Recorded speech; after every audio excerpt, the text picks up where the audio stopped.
into the chaos of ineffective classroom reading techniques and learn to create a more dynamic learning environment. I'm Dr. Emily Sherwood. If you're interested in literacy and education from a global perspective, please like and subscribe. So Marcy came, had her head on the desk. She was totally upset. She said, "The teacher made me to read." Now, Marcy was in the 7th grade. She was both an English learner and a special education student, and her reading was extremely low. She had tested at a kindergarten level. And she said, "I'm not supposed to have to read out loud." She claimed that it was in her IEP, her individualized education plan, that she wasn't supposed to read.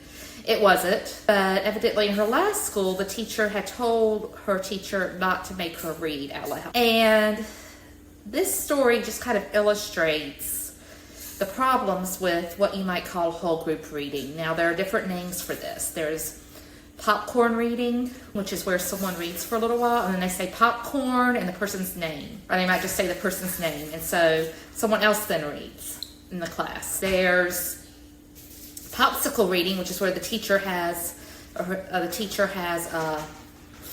popsicles, and the teacher pulls one out and has a next student's name in it, and that student has to read. Round robin reading is another name that's a little bit older for this, but the whole idea is that students take turn reading in the class. And this is really common. It's a very traditional way of reading, and it's especially done in the content areas. For example, in science and social studies, it's done a lot. Or in English, if everyone's reading the same book, it's done. And this has been found to be a bad idea for many reasons. The first is that it embarrasses students who can't read well, and students who can read well will often, sometimes well-meaning, sometimes not, will often interrupt these students. So you'll hear a student reading and struggling over a word, and instead of the student finishing the word, someone else finishes for that student. And no matter how much you tell the student who's the good reader to stop, that student just continues, because it's natural for students to want to correct and to want to show that they can read better.